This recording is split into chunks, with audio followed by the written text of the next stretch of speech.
Today on the podcast, we're going to talk about why you should diversify your income away from just your W-2 job. We don't mean you shouldn't have a W-2 job. However, uh, it's important to have more than one income source so that if one income source is gone, you're not left with no money. I would start by saying W-2s are usually seen as much more secure than owning your own business or 1099. And while that is sort of true in certain ways, I also think that it can also be just as unsecure because all you're doing is taking your investment from investing in yourself to investing 100% into your employer if you have no other sources of income. So in certain ways, it's not more secure because if your employer were to fire you, all of your income's gone. What do you think of that, Josh? My additional thought onto what you were saying is what would I think might differ depending on what type of profession you're in. Because I was thinking, does working at the employer help you get better at the skill which is transferable? So by kind of leaning into working for your employer, are you getting better at the skill? Like if I'm a dentist and I'm becoming a better dentist and I work for a dentistry practice, I am getting better at the dentistry portion, which I could then go, start my own dentistry business. It's not necessarily diversifying the skill, but it is like immediately usable if I wanted to go do my own thing. Do you think that matters or plays into this? I think that definitely matters. However, even if you have a transferable skill that you could then go do your own thing with, you still have to build that up from the ground. So I would say that it's important to have another source of income already started, whether that's like something small or I guess a network to where you could easily build or go get another job. Just like when people rely too much on their job as their income and that's it, and they have no other way to make income, sometimes that's like a false sense of security because that's like having a business and having one client. And if that one client doesn't want to work with you anymore, you're cooked. You don't have any more income. So that's kind of the way that I think about it. Uh, Even if that client, well, no, I mean, that client can be just as wishy-washy sometimes. Like if you're working for a big tech company, the amount of turnover due to firings is is crazy because they just need to let people go all the time. And so you never know if you're going to be the person who gets let go. And yeah, that's like having your own business and you have one client who then fires you. I just don't find any more security in a W-2 job than in having your own business. Like people sometimes feel that there is more security. I don't know. That's just the Yeah, way that. there may not be more security. The benefit I think to the W-2 job is it's kind of like, I think it was a couple episodes ago we talked about I think it was the doubling down episode that we did, whether to like double down on a strength or work on fixing a weakness in business. Is the benefit of a W-2 job is that you get to not have to, you're outsourcing all the stuff you don't like about business. Or in a big conglomerate, you're in theory focusing in on the part of the jobs that you like to do versus all the other stuff. That's a big strength of the W-2, and you are capping your downside risk. Now you're also capping your upside risk to some extent, depending on if you want to go into management or you want to, like, what higher level jobs they have and what you qualify for. But yeah, you sort of outsource the things you don't want to do Whereas in a side hustle or in another income stream, you're doing it all. But I agree with you also in the fact that, like, I think just having a side hustle and running your own thing is a good experience.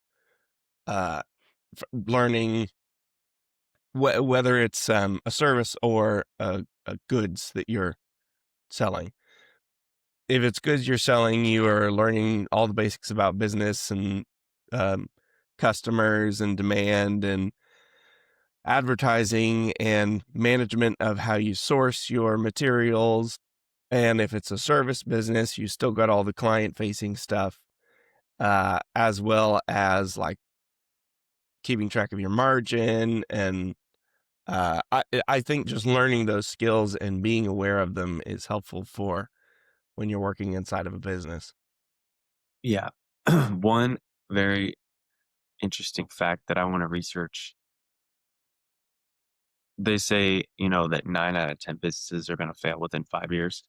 I wonder how many people have either been fired, let go, or have left without another job opportunity within the first 5 years of working for a company. I know it's probably less than 90%, but I wonder how close it is to 90%. Because from what I've seen, especially even in this modern age, people leave and are let go a lot faster, I feel like. Uh, Back when it was more industrial and, more people working in factories. I don't know, I wasn't alive back then, but uh, there was longer careers. And Yeah, longer tenure. so I think right now, that is one thing that I've been thinking about and why I wanted to talk about this topic is because so many people are being let go or are leaving jobs without other job opportunities, then they have no income. But another piece to this whole thing, I think, is diversifying your skills as well. Because if you only are good at one skill, for example, if someone was only good at doing taxes and then the US government decided to say there was no income tax anymore, that would like completely erase their entire skill. So I think that's why it's also important to diversify skills as well, so that you can go into multiple industries versus one, or do multiple types of jobs too, even within one industry.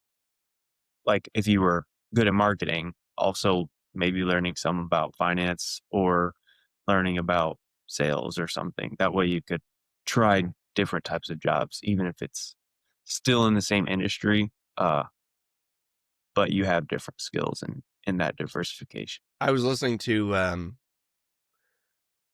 Nassim Taleb. I got Black Swan, started reading it. Hush you. I know I'm supposed to be reading against the machine. I'm reading them parallel, okay? When I read an assignment from a friend, I feel like I have to have my brain turned on so that I can really like track everything. When I read things that I want to read, I don't feel like that as much. Um, and his newest one? No, newest one might be Skin in the Game. One of the newer ones is Anti-Fragile. And he talks about systems that when they get so large and dependent, one of his examples is a company that's reliant on one vendor or one vendor or one customer. Um, they become fragile because basically it's a weak point. Uh, and so like kind of going to what you're saying, like if you have one skill, you are fragile. It may be valuable, but if it's the only one you know, and the need for it dries up, you're gonna have a problem. There was another thought I had tied to that. Now I can't even remember what it was.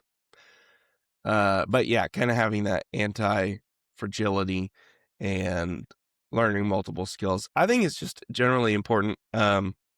Especially, I don't know, for the last 15 years, maybe.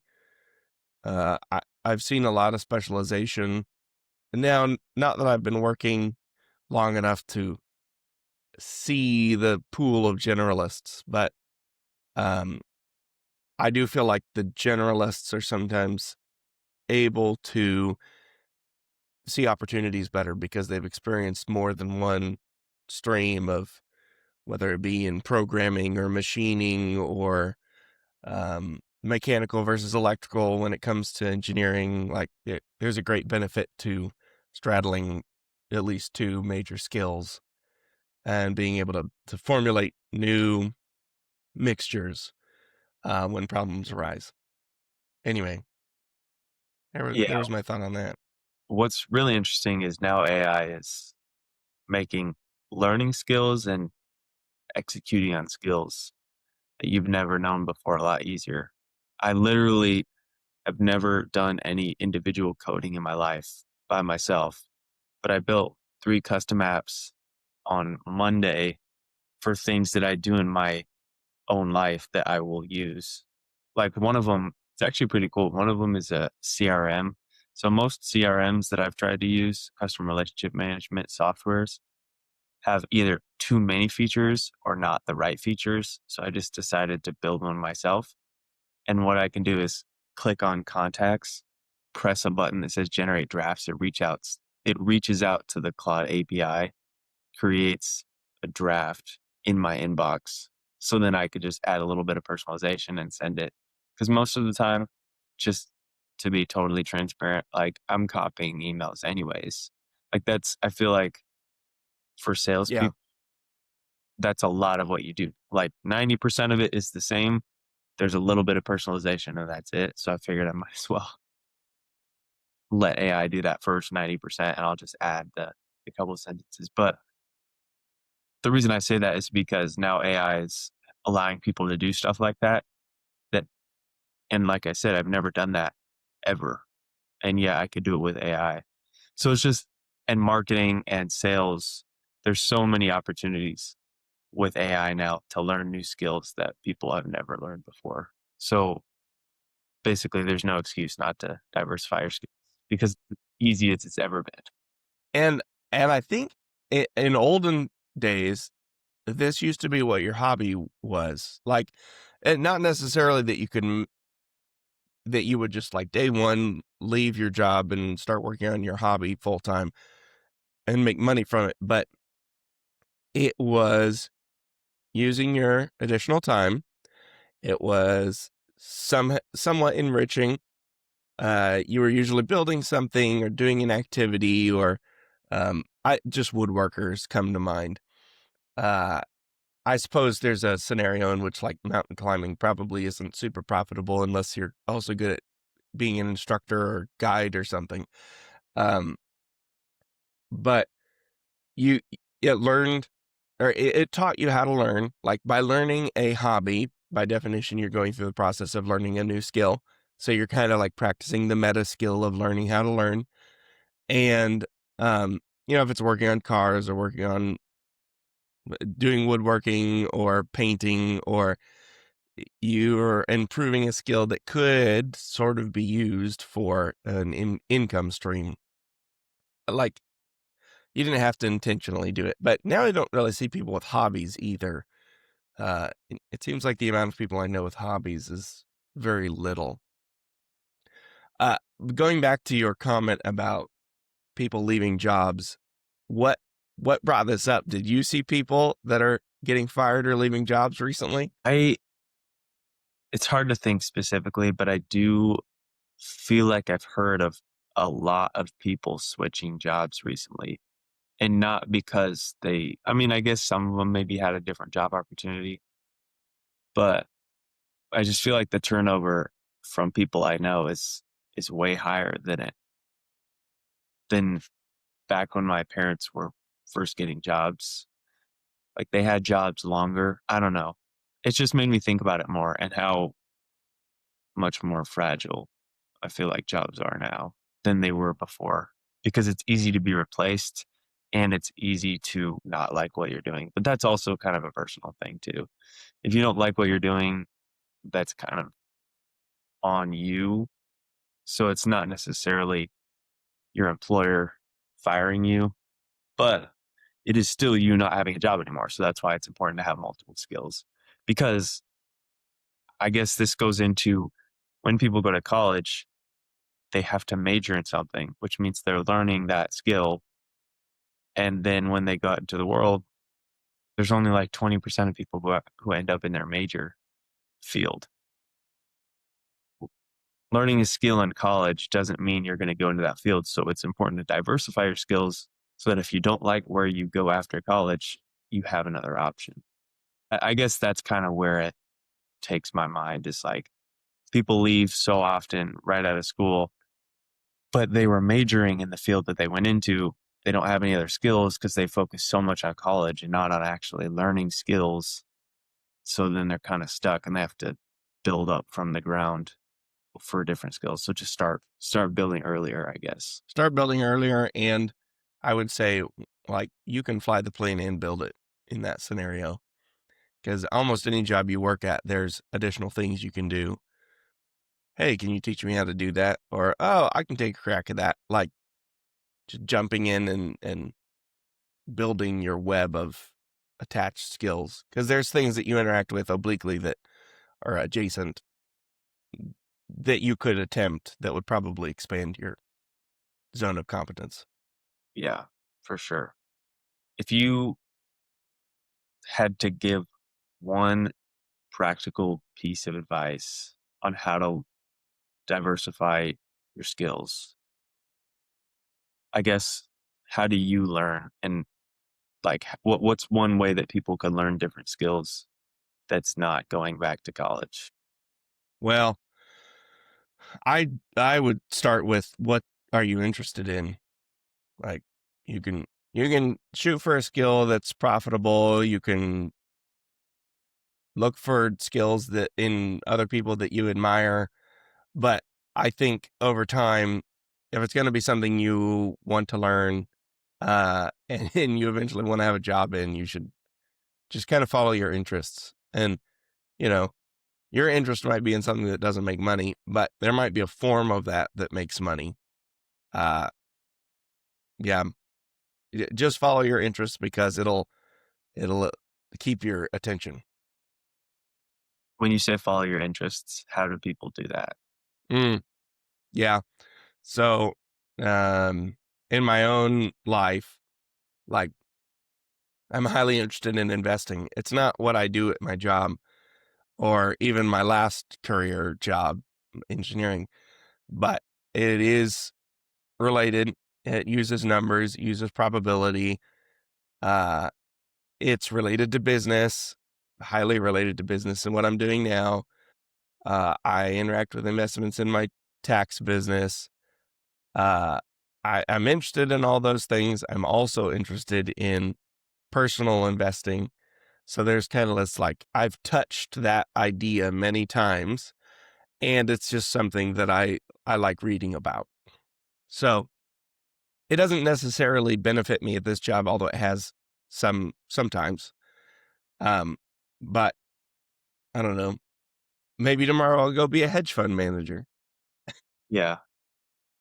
I would say one thing that I've thought about a lot, and I think is a way to build skills, build your network, is getting to know more people.